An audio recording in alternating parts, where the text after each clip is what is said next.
buenas tardes. Me presento de nuevo. Mi nombre es Siliana Olivier. Soy la coordinadora por el lado de la Complutense de este máster en Estrategias y Tecnologías para el Desarrollo. Como sabéis, se trata de un máster interuniversitario entre dos universidades, la Politécnica de Madrid y la Complutense de Madrid, y tenemos, por lo tanto, dos coordinadores, uno por cada centro. Bueno, hoy solo puedo estar yo, porque Carlos Gregorio Hernández, digo de los coordinadores, porque Carlos Gregorio Hernández, quien es el coordinador por parte de la Politécnica, está precisamente en un proyecto, en el marco de un proyecto que está haciendo trabajo de campo en Guatemala. Sin embargo, tenemos la suerte de contar con Carlos Mateix, profesor del máster, director del ITD y miembro de la comisión académica del máster, por lo tanto, una piedra angular de la oferta docente que tratamos de construir cada año en el marco de este proyecto.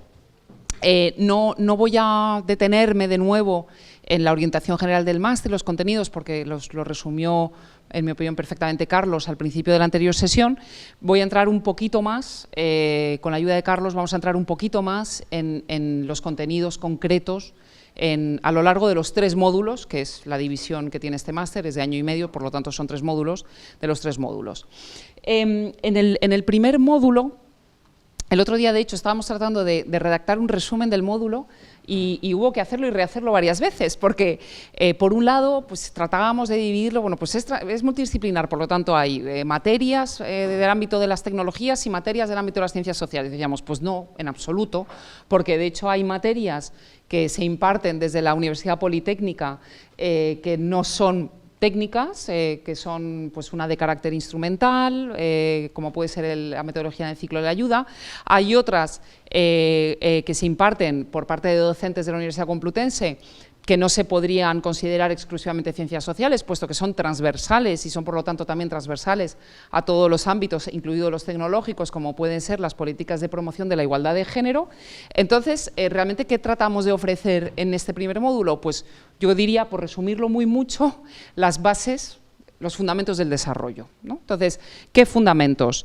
Yo diría que, por un lado, fundamentos conceptuales y teóricos, que son los que se dan, por ejemplo, en la asignatura de Introducción a las Teorías del Desarrollo, fundamentos también instrumentales a través de esas 2 asignaturas sobre redes y alianzas y sobre metodología en ciclo de la ayuda, y también asignaturas que tratan de extender, digamos, a lo largo los conocimientos del alumnado, como puede ser el sistema de cooperación, instrumentos, actores y políticas, o también que tratan de extender esos conocimientos a lo ancho, ¿no? Como podrían ser, por ejemplo, la asignatura de sostenibilidad, de transformaciones hacia la sostenibilidad, o de nuevo las políticas de promoción de la igualdad de género.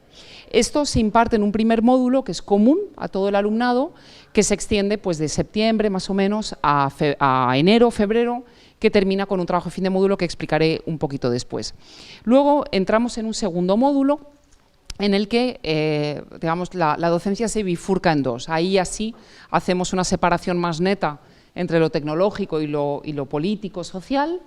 En el ámbito de las ciencias sociales lo que se ofrece es un itinerario que denominamos como político, donde se imparten las 4 asignaturas que aparecen aquí sobre desarrollo económico, instituciones, relaciones internacionales y sistema multilateral y métodos cuantitativos. En muchas ocasiones también nos preguntan, bueno, pero ¿es teórico o es práctico? Y nos pasa igual, ¿no? Si tenemos que hacer un párrafo resumen, lo rehacemos un montón de veces porque en realidad es todo a la vez, ¿no? Es conceptual, es teórico, es empírico, es práctico y es instrumental. Aquí, de nuevo, hay asignaturas que son puramente instrumentales, como pueden ser las de métodos cuantitativos para análisis del desarrollo, donde realmente lo que se trata es de capacitar al alumnado en la investigación cuantitativa en términos de desarrollo. Los hay que son más teórico-conceptuales, que extienden conocimientos del módulo anterior, como puede ser las relaciones internacionales y el sistema multilateral, que tratan de ubicar esa primera asignatura de sistema de cooperación en el ámbito de las relaciones internacionales. Y los hay que son, yo diría a la vez, teóricos, prácticos e instrumentales, como la asignatura de instituciones, la de desarrollo económico, que esta última es la que yo misma imparto, donde tratamos de abordar los debates teóricos, pero también capacitar a los estudiantes en el manejo de las herramientas para poder hacer diagnósticos en materia de calidad institucional y diagnósticos en materia de desarrollo económico. Por lo tanto, digamos que es un itinerario volcado en las políticas públicas y quizás como denominador común con un enfoque y un método, ¿no? De nuevo, esta idea del método multidisciplinar o transversal, en el ámbito social, en este caso, en el ámbito de las ciencias sociales, pero donde realmente se abordan pues la estadística, la economía política, la ciencia política, las relaciones internacionales, a la vez, yo diría, en varias de las asignaturas. Y un enfoque que es el del desarrollo, ¿no? Esto es algo que de hecho he aprendido de Carlos, ¿no? Cuando él insiste en el conocimiento en forma de T.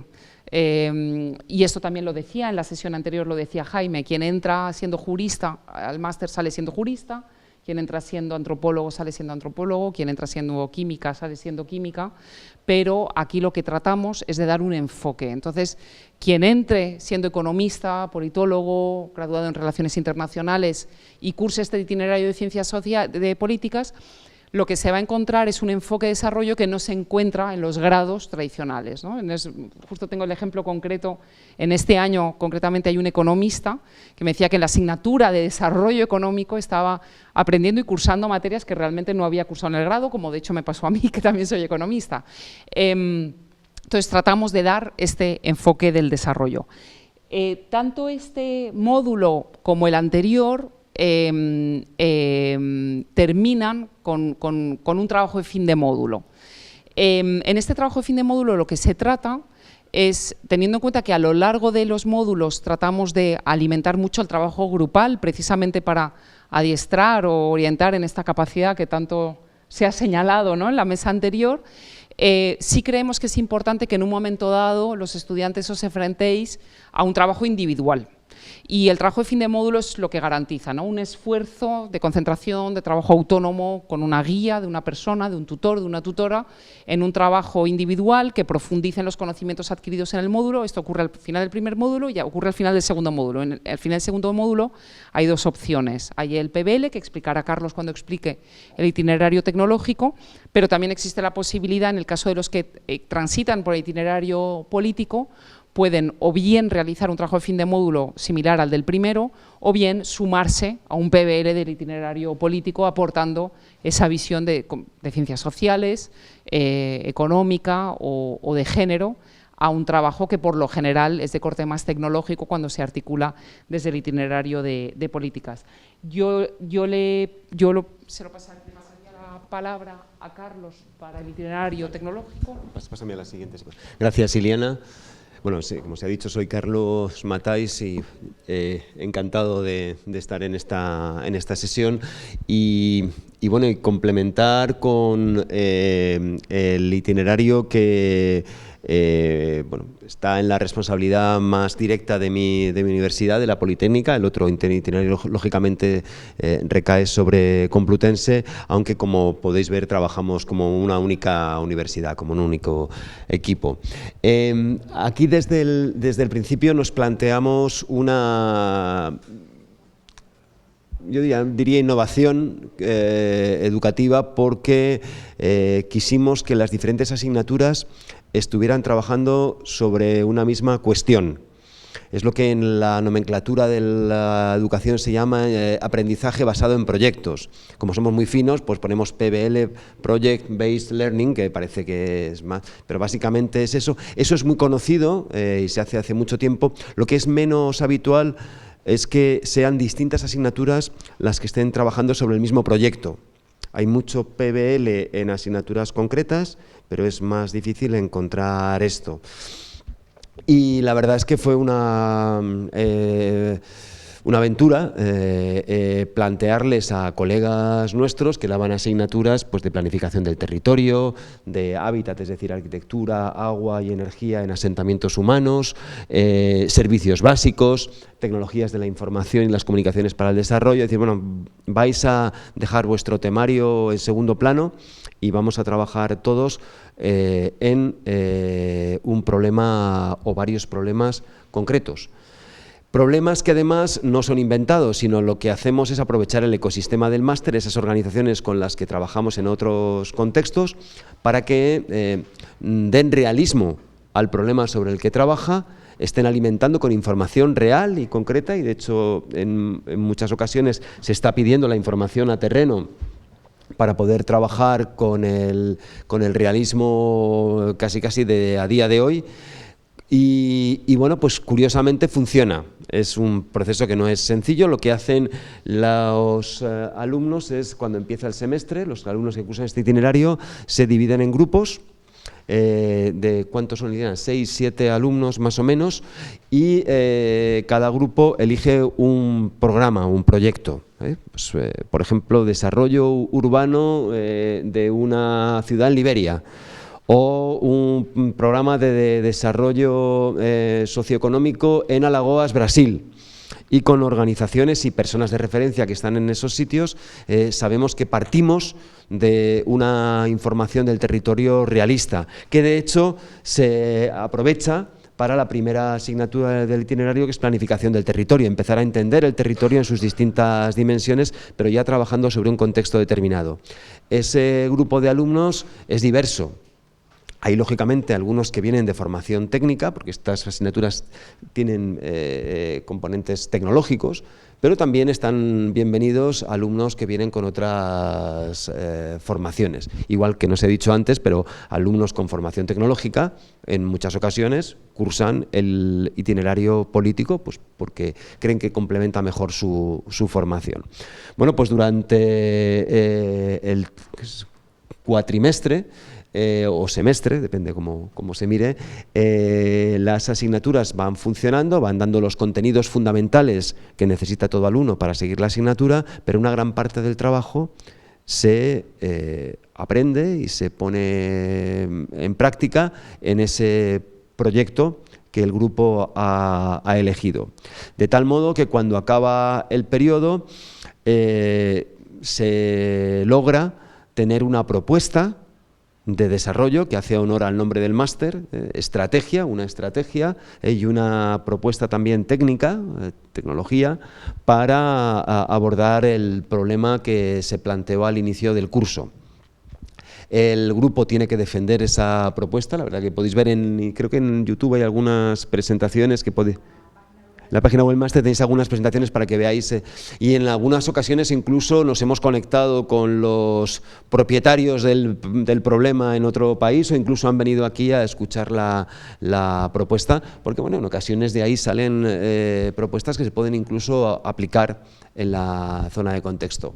Como todas las metodologías, tiene sus pros y tiene sus contras, pero bueno, con el tiempo yo creo que hemos ido afinándola y estamos contentos con el resultado. Esto quiere decir una cosa que es importante que tengáis en cuenta. No es un máster para especializar en una tecnología determinada. Es decir, hay gente que viene a lo mejor con la vocación de salir como un gran experto en infraestructuras de agua en el desarrollo, y para eso hay otros másters. Aquí lo que queremos es alguien que pueda entender perfectamente lo que es una infraestructura en un contexto en desarrollo, lo que significa toda la gestión, no solamente tecnológica, sino también institucional, cultural, etcétera, de una operación de ese tipo, y que sea capaz de diseñar y de contribuir a la gestión de un programa o un proyecto de envergadura. Eso es lo que estamos buscando, que es complementario a luego hacerse alguien una especialidad mucho más profunda en lo que sea, en tecnologías energéticas o tecnologías de la información. Aquí buscamos más perfiles integradores. ¿De acuerdo? ¿Se entiende la cuestión? Pues yo creo que eso es lo que tenía que contar.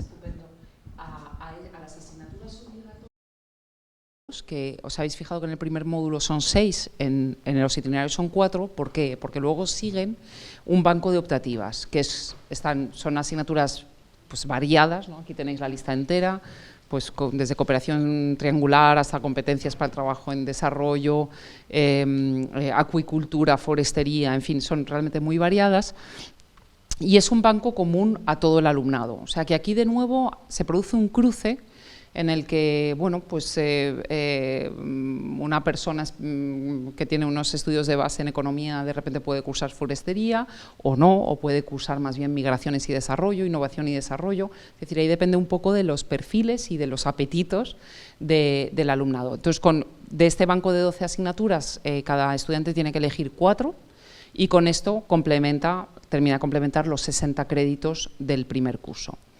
Y luego sigue un segundo curso que, como explicaba Carlos en la sesión anterior, es académico, pero no es presencial. Y se divide básicamente en dos cosas: hacer las prácticas y el trabajo de fin de módulo. Las prácticas, bueno, ha salido un poco en la sesión anterior, pero nosotros ahí lo que buscamos es, hemos ido construyendo un banco de entidades colaboradoras donde tratamos de reflejar todo esto que surgía en el debate anterior, es decir, que los estudiantes tengáis la oportunidad de ir a una institución pública, a una institución privada empresarial, a una organización no gubernamental de desarrollo, a una fundación. Es decir, a los distintos tipos de actores que nosotros creemos ahora habitan este amplísimo, cada vez más amplio campo del desarrollo. Aquí en España o fuera de España, la mayor parte de las que son en el extranjero son en América Latina, pero es verdad que en esta última edición hemos logrado por fin insertar a entidades que están operando en África y en Asia. Y bueno, pues algunas remuneradas, otras no remuneradas, unas mejor remuneradas, otras menos remuneradas, de nuevo tratando de ofrecer un abanico que resulte interesante, ¿no? Y que realmente ahí, pues en función de las circunstancias de cada cual, tenga dónde elegir. Nosotros ahora mismo nos estamos situando en una oferta que creemos que va más o menos a cuadriplicar la demanda que tengamos, por lo tanto, luego ya veremos cómo le explicamos a las entidades porque han quedado desiertas sus ofertas, pero bueno, por lo menos ahí sí estamos garantizando, bueno, pues lo que es nuestra obligación y responsabilidad como coordinadores del máster, que es ofrecer realmente unas prácticas obligatorias de calidad y variadas a los estudiantes. Y esas prácticas computan 13 créditos y hay una pequeña asignatura de 2 créditos que es la presentación de las prácticas profesionales, que se hace en formato de vídeo. Es una forma también de capacitaros, bueno, pues en este formato como el que estamos viviendo ahora mismo, que es cada vez más frecuente en el ámbito laboral y bueno, y que va a ser importante para vuestro desarrollo profesional posterior, pero también es una forma de ir pasando el testigo de generación en generación. Nosotros tenemos ahora mismo ya una lista relativamente larga de vídeos de prácticas de los estudiantes que las acaban de terminar de cursar ahora en diciembre, enero, febrero, que permiten también, tanto los estudiantes que las están cursando ahora, el primer curso, como a aquellos de vosotros que estéis interesados en cursar el máster, en poder ver y oír de primera mano las experiencias de los estudiantes de ediciones previas. Y terminaría, bueno, pues como todos los másteres oficiales, con un trabajo de fin de máster de obligado cumplimiento de 15 créditos, que puede estar vinculado o no a la experiencia en las prácticas, que puede tener una orientación más técnico-profesional, que puede tener una orientación más investigadora, de nuevo, bueno, pues intentando recoger la enorme diversidad que habita este ecosistema, como lo llama Carlos. Y yo creo que aquí lo dejaría y quizás abriríamos un pequeño turno. No sé, Carlos, si quieres añadir algo. No, tengo que dar una conferencia a las 7, se nos ha hecho un poquito tarde, entonces, bueno, cualquier duda, etcétera, sigue el canal abierto, Mónica está siempre disponible. Lo que os iba a pedir es que tú también tienes que irte, ¿no? Iba a decir, que si tenéis en concreto del itinerario tecnológico alguna pregunta, la hagáis primero, para que así yo, perdona Ileana, me pueda ir, que si no llego tarde, sí.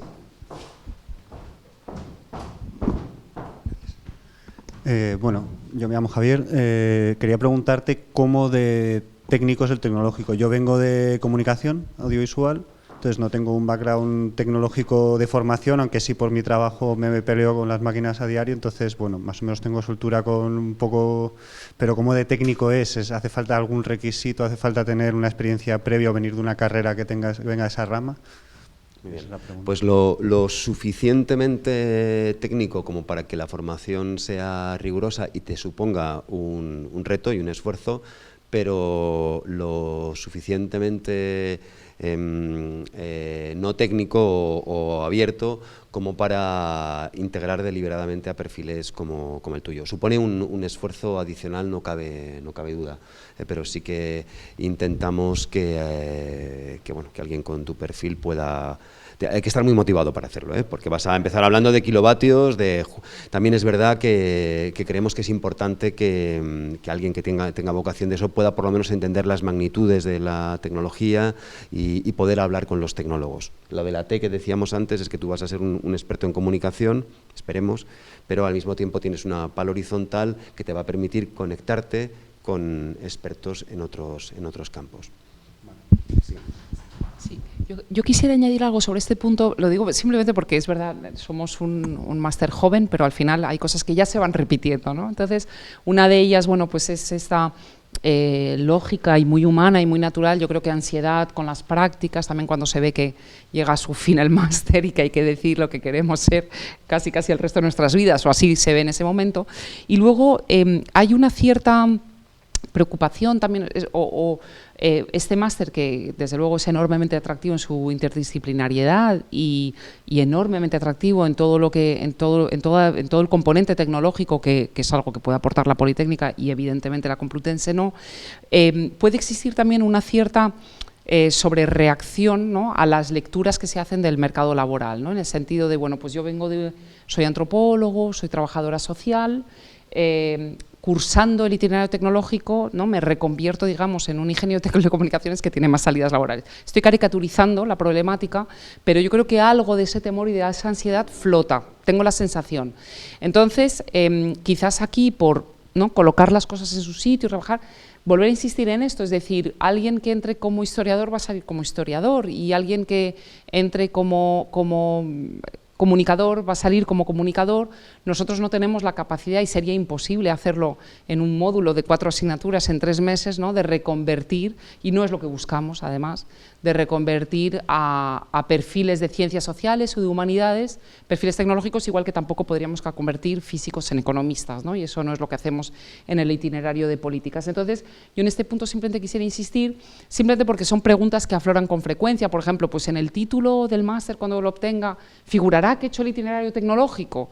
¿No? Y dices, pues no, y daría igual, ¿no? Y daría igual porque luego en una entrevista de trabajo o cuando pidan unos requisitos muy específicos, muy técnicos para un puesto de trabajo, pues si buscan un ingeniero, van a buscar un ingeniero y van a coger a un ingeniero, ¿no? No es eso lo que ofrecemos, y en eso queremos ser muy honestos antes de que esto empuje a Pues decía, saldrás siendo un comunicador, pero con unas habilidades que no tienen actualmente. Sí, por saber sobre todo cuáles son mis opciones y quiero cursar el máster, ¿me veo bien abocado No. O sea, claro, mis opciones... Contestando concretamente a eso, no hay requisitos de acceso a un itinerario o a otro, no los ponemos deliberadamente, por lo que decía Carlos.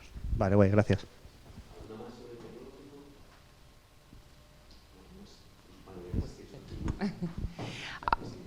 A ti. ¿Más preguntas sobre algo que no sea el itinerario tecnológico, del máster en general, del político? Sí. Sí. La mía es bastante general. Yo he cursado ya un máster de cooperación y he trabajado incluso en terreno en cooperación y precisamente el máster sí que me interesa el itinerario tecnológico. Entonces mi pregunta era, pues en general, los perfiles de la gente que lo cursa, si han pasado ya, pues como por experiencia profesional ya en cooperación o en el sector social y demás, o es como que se ha repetido varias veces, personas que salen de la universidad y estudian estudian el máster para incorporarse al mercado laboral. O sea, como de pum, ¿no? Las dos cosas, justo los dos perfiles que tú has descrito son los dos perfiles de estudiantes. Tenemos gente recién salida a la carrera y gente, bueno, pues que después de unos años de experiencia profesional, algunos incluso desde bastantes, o sea, yo he tenido el año pasado un alumno de mi edad, deciden, bueno, pues darle un giro y ya está. Ese corte no se repite en itinerarios, es decir, no es que tengamos los que ya han tenido experiencia van al tecnológico y los que no, no, tenemos las dos cosas en ambos. Yo diría que ese corte no se reproduce así. Elegir una ruta u otra, pero sí que hay presencia de personas que se han incorporado al mercado laboral, se están redefiniendo lo que sea y... Sí, absolutamente, absolutamente, y han pasado por el máster, absolutamente, sí. Y han pasado por experiencia de cooperación y de sector. Sí. También.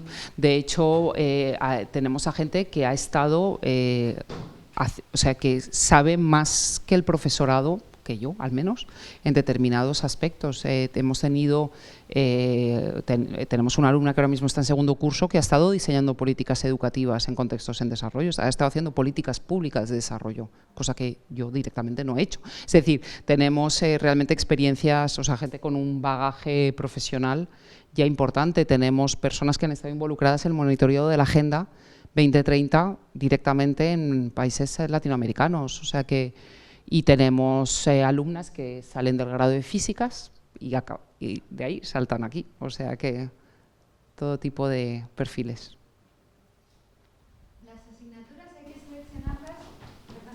Es para, como se está retransmitiendo, es para que se oiga la pregunta y se entienda la respuesta. Bien. A ver, me voy a sentar. Las asignaturas, las optativas y las ramas, ¿se puede seleccionar en el momento o hay que seleccionarlo al principio? Vale. Si por mí fuera. A ver,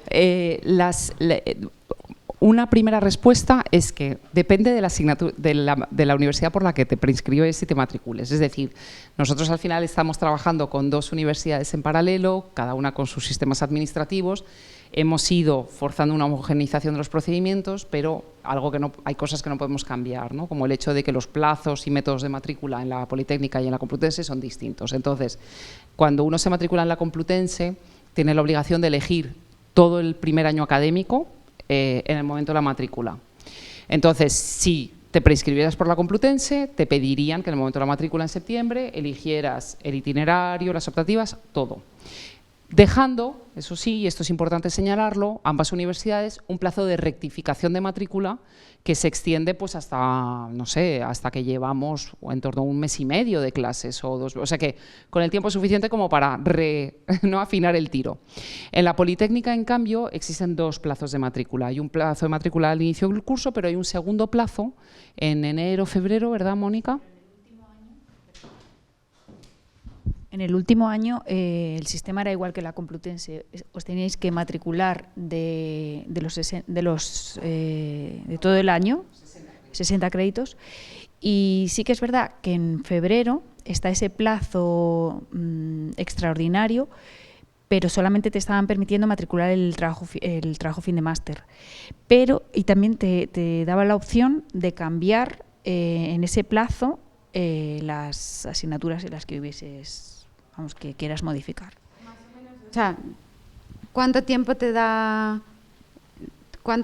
plazo te daría para modificar las asignaturas? O sea, tú te estás matriculando en septiembre de todo, y entonces tendrías como hasta el 7 de febrero, este año ha sido así, para poder hacer los cambios del segundo semestre, porque las del primero ya, si tú estás siguiendo la clase y empiezas a cambiar, como van secuenciales, pues es complicado cambiar. Hombre, si lo tienes muy claro no hay problema, pero claro, si luego tienes alguna duda o prefieres otra, reforzar. Muchas gracias. Que se lo pase.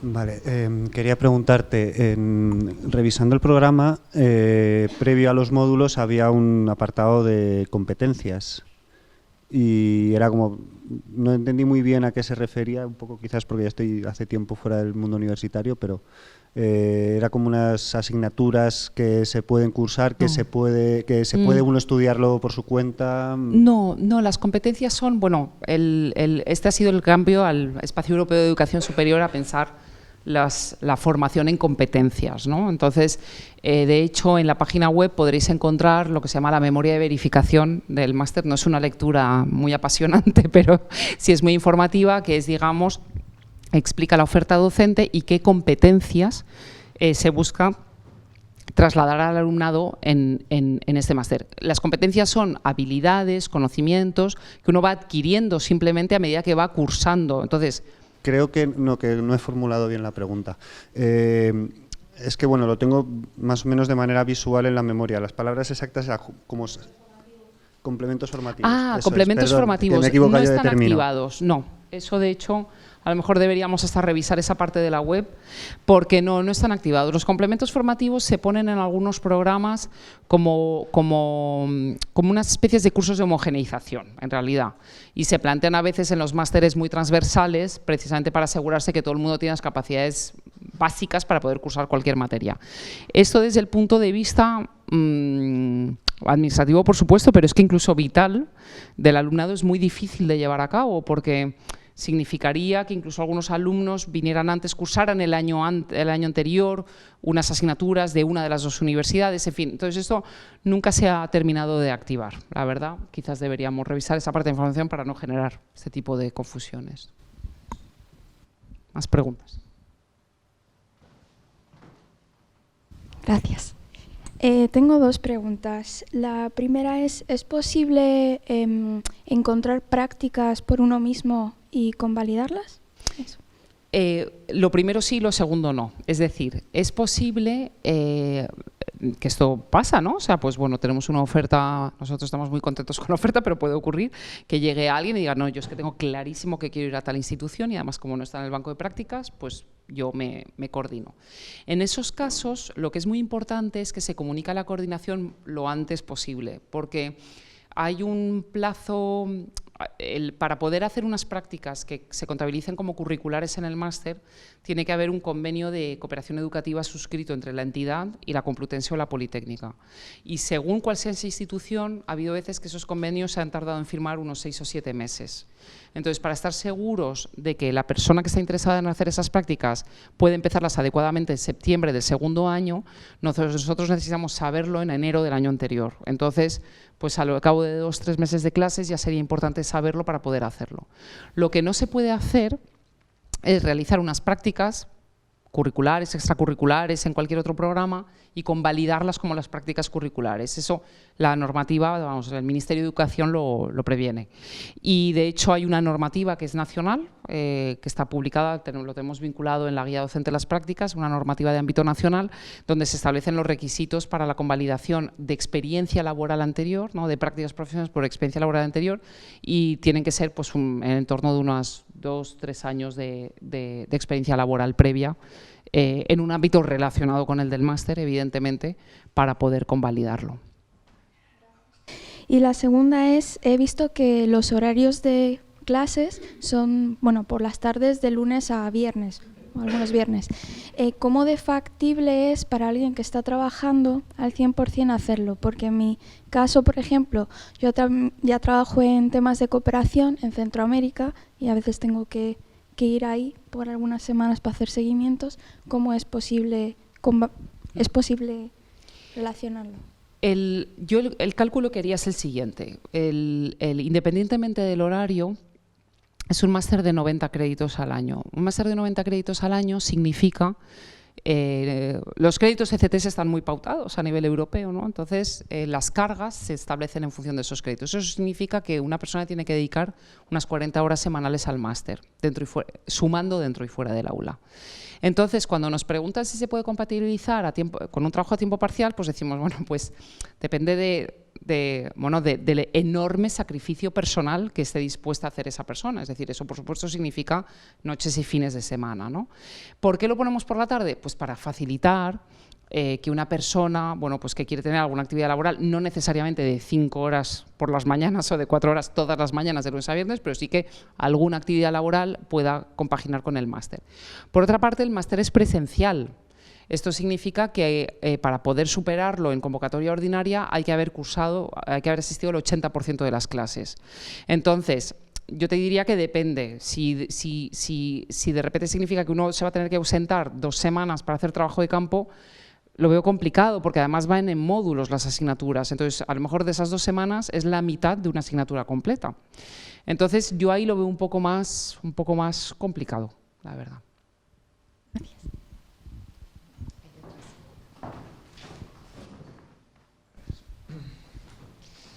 Vale, nada, mi duda era un poco más administrativa. Estaba el otro día intentando hacer la prescripción y bueno, vi que hacía falta una carta de recomendación. Entonces, ¿tenemos que subirla nosotros directamente o tenemos que pedirle a la persona que nos la hace que la envíe?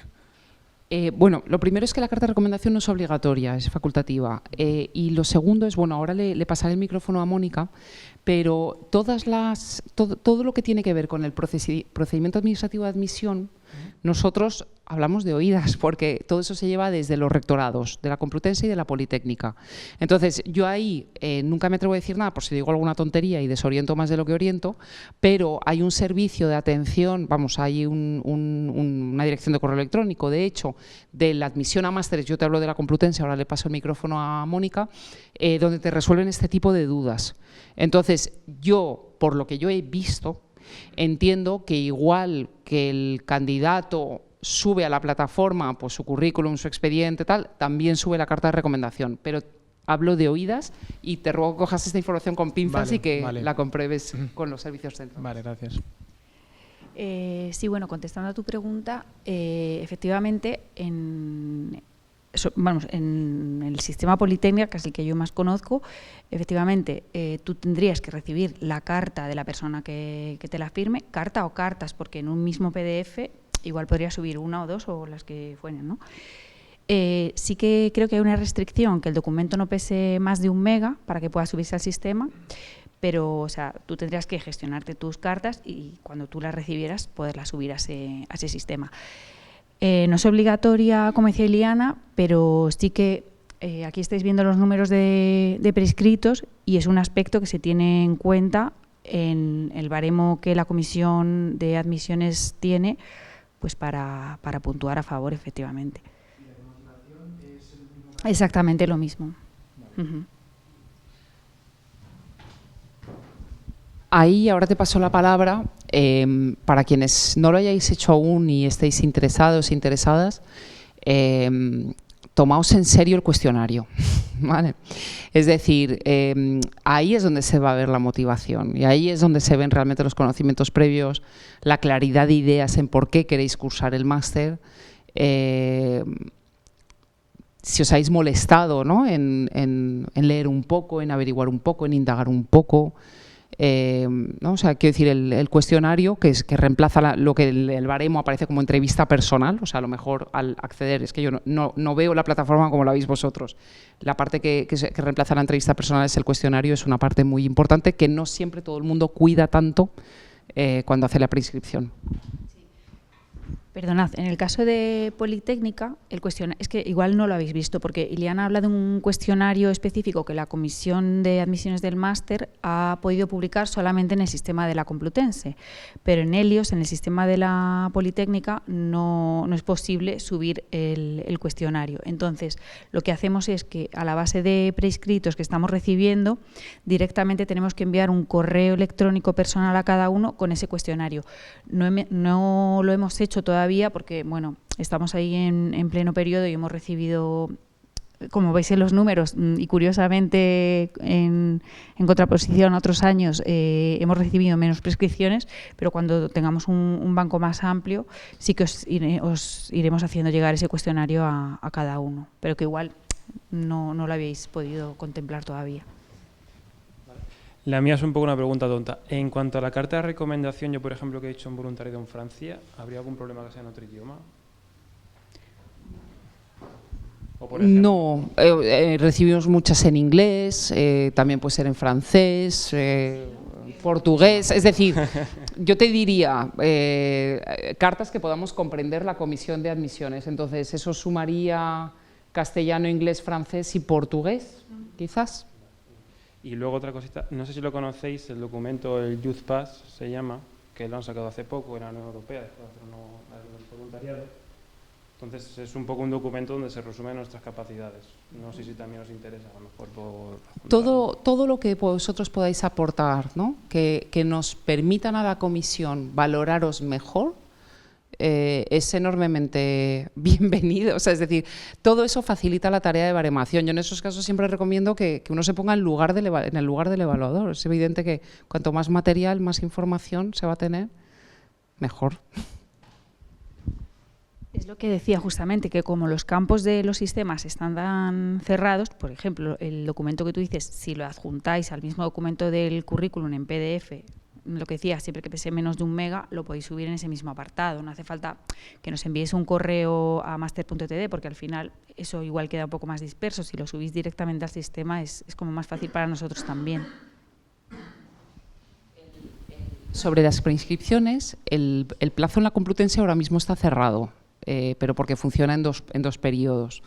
Pero está abierto de la Politécnica, es decir, que tener dos universidades tiene sus inconvenientes, pero tiene sus ventajas, que es que ahora mismo, pues, o sea, que prácticamente desde enero está abierto todo el rato un plazo para preinscribirse. Y yo también simplemente querría insistir en las estadísticas, ¿no?, que nosotros al final tenemos la posibilidad de ofertar un total de 76 plazas, juntando las dos universidades. Nos acabamos quedando en el entorno de 60 alumnos, y de momento ya hay preinscritos 83. Entonces, ¿significa esto que ya está? No. en absoluto, porque primero está la cuestión de las admisiones, que primero se prescriben, luego habrá casos que se descarten, y luego pues no todos los preinscritos se matriculan, o sea que quiero decir que esta charla no es inútil, es decir, que hay posibilidades reales de matrícula para el año 2020-2021, pero que es verdad que es un máster que está relativamente demandado. ¿Y hay un número determinado de plazas para la Politécnica y otro para la Universidad Complutense? 38 y 38, pero ya te digo que al final, o sea, nunca nos hemos visto en la situación de ya saturado la Complutense, cogemos, no, o sea, se acaba equilibrando mágicamente un poco todo. Y de cara a lo que más puntúa a la hora de ser seleccionado, ¿qué serían las notas? El expediente académico. Y el expediente académico. El expediente académico. Los pesos están en la memoria verifica de la que os hablaba antes y en la web creo que también, y es el expediente académico. Ahora mismo te hablaría de memoria, pero yo creo que están en torno al 40%. Vale. De la nota total del baremo para ser admitido o rechazado. Un 40 es el expediente, pero luego el 60 se reparte en… Sí.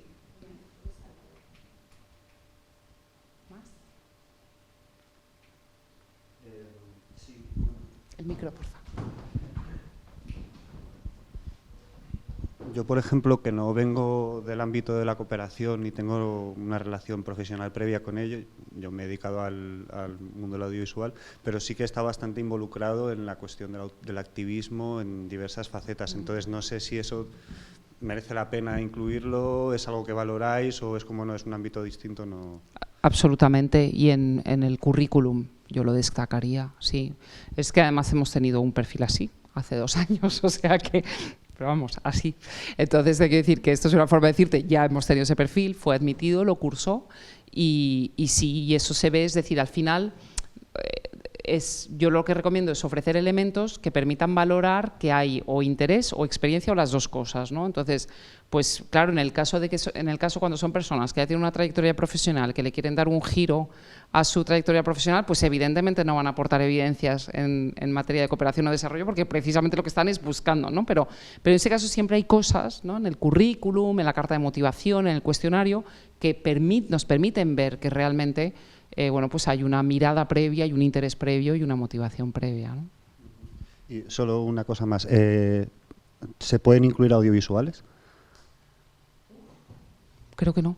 En forma, o sea, ¿por el sistema o porque vosotros nos interesa? No, por el sistema, no porque yo no quiera ver. Si, por ejemplo, en la carta de motivación, documento o currículum puedes incluir un enlace a WeTransfer o algo así, pues lo pincharemos. Perdón, solo en esto yo no recomendaría WeTransfer porque caduca, ¿no? Y porque al final los plazos en la baremación sí son súper largos, o sea que desde que vosotros lo enviáis hasta que los servicios centrales filtran toda la información, hasta que nos llega para baremar, pasa desde luego más de una semana. Pero vamos, un YouTube en privado o algo así, sí. Vale, gracias. Bueno, yo soy Paloma. ¿En qué momento del curso tenemos que empezar con el proceso de elegir prácticas? O sea, cuando hacéis el banco de oportunidades. Sí. Pues mira, para que te hagas una idea, para los que ahora están cursando primero, les hemos compartido la oferta de prácticas el viernes pasado y tenemos la charla informativa este miércoles. Entonces, nosotros el proceso lo hacemos de la siguiente manera. En enero nos ponemos en contacto con las entidades solicitándoles las prácticas. En el entorno las recopilamos, filtramos, ordenamos, etcétera. En marzo ofertamos las prácticas al alumnado, les damos 2-3 semanas para enviar sus candidaturas. En abril enviamos, o sea, nosotros lo que hacemos es arbitrar un proceso que es entre entidades y alumnos. Entonces, en abril compartimos las peticiones de los alumnos con las entidades seleccionan, algunas entrevistan, otras no, simplemente sobre el papel les queda clara la decisión, nos devuelven la información, arbitramos un poco lo que haya que arbitrar y coordinar, hacemos una publicación provisional y la publicación definitiva de la asignación de prácticas suele acabar estando en torno a mayo. más o menos, finales de mayo, junio. ¿Y suelen ser 3 meses o es...? Son 338 horas. O sea, está determinado, ¿no? O sea, claro, entonces, si se hacen a tiempo completo, que lo más completo que se permite son 35 horas semanales, sale, si no me equivoco, sin mucho festivo ni puente, como a 2 meses y 10 días. Piensa que es medio cuatrimestre, si lo piensas, medio cuatrimestre para las prácticas, media para el TFM. La pregunta era si estaban realmente las horas determinadas o a sí, lo mejor hay 338, porque son 13 créditos ECTS, que como os decía antes, los créditos tienen sus correspondencias en horas. Vale, perfecto. ¿Vale? Se da el caso, sobre todo cuando van fuera, que lo que hacen es hacerlas a tiempo parcial y quedarse más tiempo. Claro, ahí simplemente no hay que despistarse con el TFM, es decir, si se están haciendo las prácticas por la mañana, pues por las tardes hay que hacer el TFM. Para si se quiere presentar todo en convocatoria ordinaria, que es a lo que os animamos, ¿no? Vale, genial. ¿Listo? Sí. Bueno, pues como habéis estado escuchando, hay como 3 canales de comunicación para el máster. Uno es la página web, evidentemente. Otro es el grupo de LinkedIn, Máster en Estrategias y Tecnologías para Desarrollo, al cual os invito a uniros y vais a ver lo que vamos publicando y demás. Y luego un correo que me imagino que también habéis visto, que incluso igual con algunos directamente he hablado yo, master.etd@upm.es. Entonces, hay cualquier duda o cualquier inquietud que tengáis, os lo contestamos. Pues nada, yo creo que nada más, daros las gracias, que lleváis aquí ya 3 horas y agradecer todo el apoyo técnico.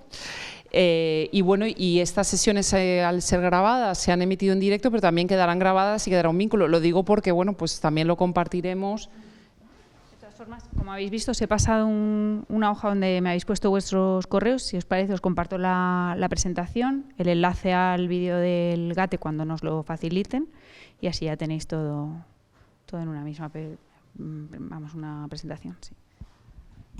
Y ahora ya solo toca preinscribirse, así que no. Muchas gracias.